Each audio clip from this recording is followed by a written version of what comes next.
Hello, this is Darrell Castle with today's Castle Report. This is Friday, the 12th day of June, in the year of our Lord 2026. I will be talking today about a bill currently working its way through the United States Congress and the United States Senate, which would, if passed, literally integrate the U.S. and Israeli militaries, would put funding for the Israeli military on autopilot. Will it pass? Will it be signed by the president? If it does, many people seem to think it will, so we take a look at that bill today. Yes, unfortunately, folks, it seems that certain members of the House of Representatives and the Senate of the United States are now ready to complete the process of uniting the two countries' militaries. The first bill introduced in the House would have literally combined the two. Many of the Israel First politicians already dual citizens, so why not complete the process? Stop all the hypocrisy. Just go ahead and make the U.S. military the official, excuse me, folks, the official enforcement arm of the Israeli foreign policy. The most egregious provision of the original bill is that the benefits due to American veterans, veterans like me, such as medical care, educational benefits, would have also been available to Israeli veterans. That would have been a supreme insult to every American veteran who has ever served. The last time I checked, there were about 15 million living American veterans, so why not just insult them all? While they're still alive, just insult them all. Tell them all, quote, your service to this nation meant nothing, end quote. But certainly, it means no more to America than an Israeli veteran meant to America. Fortunately, that portion of the bill was pulled before it advanced, but there are rumors that it's still out there in Congress, at least in some of their minds, and maybe it will be added back in. We will see. The bill being considered right now is the National Defense Authorization Act, or NDAA, which would fund the U.S. military for another year. According to members of the House whose opinions I have read, there's near certainty that Section 224 of that bill will pass through the House and become law with the president's signature. Congressman Ro Khanna, Democrat, Thomas Massey, Republican, tried to pass an amendment to delete Section 224, but the amendment failed. That section will set up a, quote, United States Israel Defense Technology Cooperation Initiative, end quote. That integrates U.S. military research and development, co-production of weapon systems, licensing agreements, AI-directed energy, data integration, missile defense. It creates the framework for bilateral research and development, co-production of weapons, joint ventures, licensing agreements, virtually every manner of U.S.-Israeli military cooperation. The director of this, quote, initiative, who will be responsible for coordination of the work, will reportedly be an Israeli. The funding will come 100% from the U.S. Treasury through part of the $1.5 trillion defense budget requested by President Trump.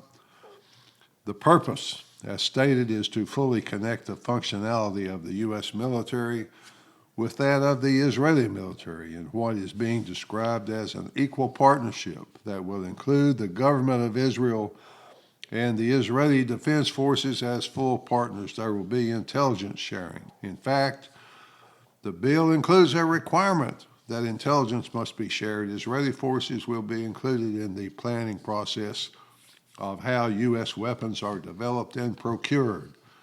This serves to explain, at least in part, while Netanyahu has been indicating recently that Israel might be generous enough, willing to forego some of the mandatory $3.8 billion the U.S. gives it every year.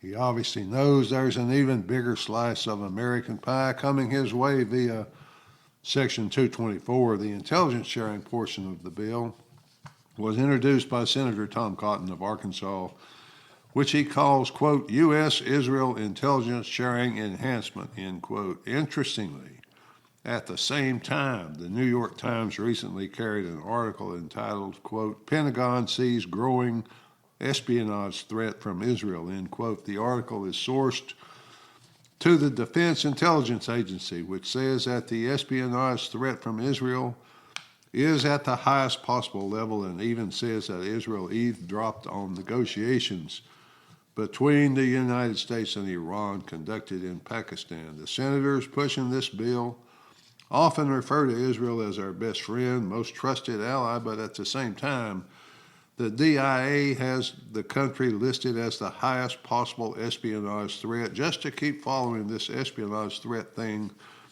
let me tell you, remind you of a couple of things this best friend, this best ally, has done during its roughly 78 years as a political nation. In 1984, when a man named Yitzhak Shamir was Prime Minister of Israel, Ronald Reagan was the U.S. President, Israel dispatched an American of dual citizenship named Jonathan Pollard to do some spying against the U.S. Mr. Pollard worked in the U.S. defense establishment, had access to some of the most highly classified military secrets. He stole and delivered the entire 10-volume Defense Intelligence Agency Manual of In-Person or Human Intelligence Operatives for the U.S. all over the world. The manual contained the names and locations of U.S. intelligence operatives working in the Soviet Union and Communist China, both countries in a desperate Cold War with the U.S. Pollard delivered the manual along with many other vital intelligence documents to his handlers in Israel. Can you guess what our best friend, most trusted ally did with that manual, folks? Yes, that's right. They gave it to the Soviet Union and Communist China in exchange for, quote, favors. Thousands of U.S. personnel, along with foreign operatives working with U.S. intelligence, were arrested. Many were killed. So I guess, as the saying goes, with friends like that, who needs enemies? Pollard did his work back in 1984, and in 1987 he was finally sentenced to life in prison. He served exactly 30 years, plus he had to serve 5 years of probation. He was then allowed to move to Israel, where he has hero status. Right now, the American ambassador to Israel, Mike Huckabee, recently had him over to the U.S. Embassy for a little get-together. That Pollard incident illustrates the one-sided relationship the U.S. has with Israel quite clearly, but as bad as it was, it's not the worst. No, that's not the worst, folks. The worst happened back in 1967 when Levi Eshkol was Prime Minister of Israel and Lyndon Johnson was U.S. President. In fact, last Monday, the 8th of June, was the 59th anniversary of the Israeli attack on an American ship named USS Liberty. The Liberty was an intelligence gathering ship operating in international waters in the eastern Mediterranean when it was attacked by air forces of Israel. The attack was not an accident or improper identification or anything except a deliberate act of murder. The Liberty, an unarmed vessel, was relentlessly bombed and strafed by Israeli jets while clearly flying the American flag. The attack severed the radio mast and cut off the crew's ability to send a distress call. But one crewman managed to climb on deck despite strafing fire from Israeli jets and raise an antenna to get off a distress call out in the Mediterranean. A U.S. carrier heard the message and immediately launched jets for a rescue effort. I can tell you, folks, from personal experience, there is nothing that motivates U.S. soldiers, sailors, airmen, Marines like coming to the rescue of brothers who are in trouble. Unfortunately, the U.S. Commander-in-Chief Lyndon Johnson personally ordered the carrier captain to withdraw his jets. That left Liberty to die on its own. But the little ship and its crew refused to die. Although 34 men were killed, 171 wounded, the ship would not die. It would not sink. And it made it back to port. The pilots of our most trusted friend and ally even machine gun wounded sailors in the water, something honorable men do not do, even when their nations are at war. No real investigation by any government investigators with subpoena power has ever been conducted, to my knowledge. Oh, there was a cursory inquiry, as there always is. But according to reporter Donald Jeffries, who did a yeoman's job of private investigation and who has written extensively about the matter, President Johnson ordered the Board of Inquiry to rule it an accident. Why did the Israelis attack the USS Liberty without going into a lot of what amounts to guesswork? It was probably because Israel was fighting what came to be known as the Six-Day War against a coalition of enemy nations, one of which was Egypt. The Liberty was to be sunk.